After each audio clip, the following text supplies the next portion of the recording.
Je vous remercie. Merci, Monsieur Breton. Monsieur Rudissal pour le groupe UDI pour 10 minutes.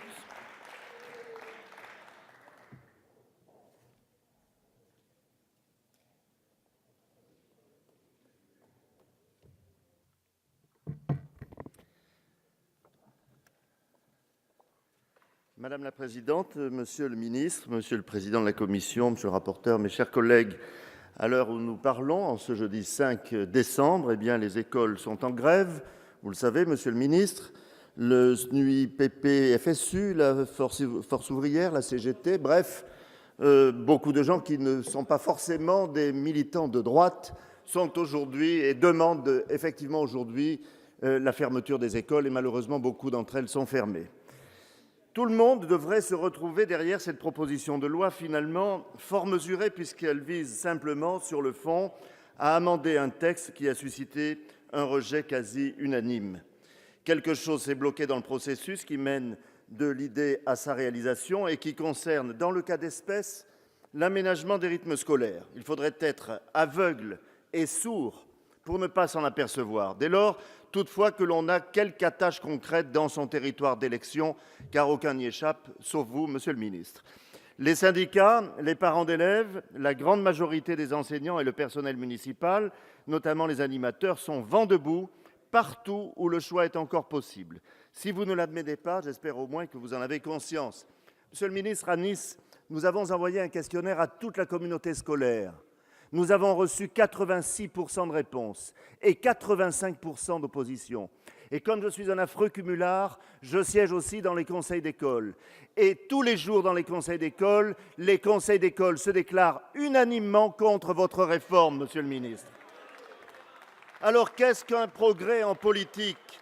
Ce n'est pas une idée, aussi séduisante soit-elle, et celle qui a prévalu à la modification des rythmes scolaires séduisait d'emblée le plus grand nombre.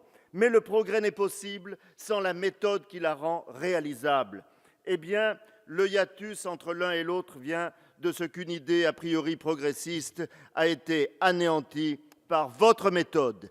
Quand comprendrez-vous, mes chers collègues de la majorité, que vous n'avez pas la science infuse et que sur les sujets de la société ou qui ont à voir avec l'intimité de nos concitoyens, monsieur le président de la commission, votre rapprochement avec le mariage pour tous était grotesque, rien n'est possible hors d'une véritable démarche de construction et de concertation.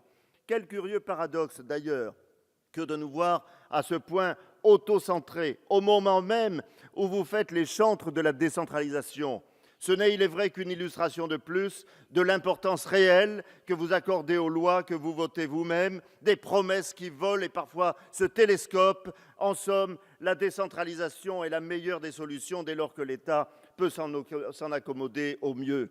Et quelle drôle de façon de procéder que de changer les rythmes scolaires avant de soumettre à la représentation nationale un projet de refondation de l'école de la République qui se révéla en outre infiniment plus modeste, très en deçà de cet intitulé flatteur.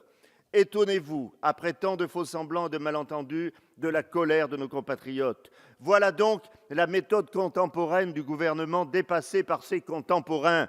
C'est là votre principale faiblesse. Enfin, et j'espère que vous me pardonnerez d'aborder ce sujet qui sera immédiatement perçu dans vos rangs comme le stigmate de l'ennemi de l'éducation, je voudrais aussi évoquer le coût de cette réforme.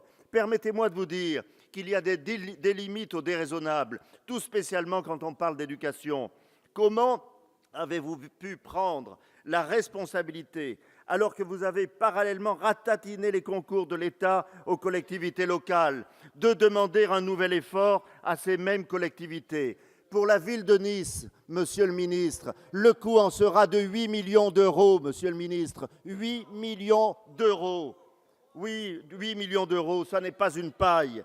Il correspond le plus souvent à 2 ou 3 points de fiscalité locale. Face à cela, votre fonds d'amorçage est une œuvre d'auto-justification. Nous serons partout très loin du compte. Et une fois encore, à un moment ou à un autre, on ira piocher dans la poche des Français, ici ou là, commune par commune, une sorte de hold-up en série, ni vu ni connu. Et le pire, c'est qu'en ne respectant pas les collectivités et leur libre autonomie, vous avez introduit de l'inégalité partout, la pire des inégalités, celle qui touche à l'émancipation de futurs citoyens. Et en vérité, ce sont les familles les plus modestes qui pâtissent de cette initiative, lancée comme une dragonnade idéologique, alors qu'elle méritait une expérimentation ciblée, évaluée, dans la perspective d'une généralisation. Ce sont les familles les plus modestes qui subissent, parce que malgré le recrutement de dizaines de milliers de fonctionnaires à l'éducation nationale, on laisse les communes se débrouiller seules pour gérer ces temps périscolaires supplémentaires. Et que se passe-t-il ici et là? Ce sont des personnels polyvalents que le mercredi matin viennent prendre le relais des assistants pédagogiques, faute de bonne coordination avec les centres sociaux. Ce sont les familles les plus modestes qui subissent parce qu'il faut désormais se débrouiller pour récupérer les enfants le mercredi ou le samedi matin et les faire déjeuner parce que la cantine est fermée. Le dispositif a provoqué de nouvelles fractures territoriales dans notre pays, celles-là même que le Premier ministre se proposait vaillamment de combler il y a quelques jours encore lors du dernier Salon des maires. Et ces fractures vont s'élargir et s'approfondir parce que la plupart des communes n'ont pas les moyens de recruter en nombre suffisant des éducateurs diplômés pour prendre en charge les enfants susceptibles de fréquenter les structures périscolaires qu'induit la réforme. Elles recruteront donc des personnels moins qualifiés sur la base de contrats plus précaires qui se formeront sur le tas et auxquels seront confiées des missions équivalentes à celles des personnels qualifiés. Il fallait bien tenter de sortir de cette situation. C'est, il nous semble, l'objet de cette proposition de loi qui a l'avantage de relier les deux premiers et les plus fondamentaux piliers de la République, l'école et les maires. Parce que l'école, c'est la République. Et le maire en est son intercesseur du quotidien.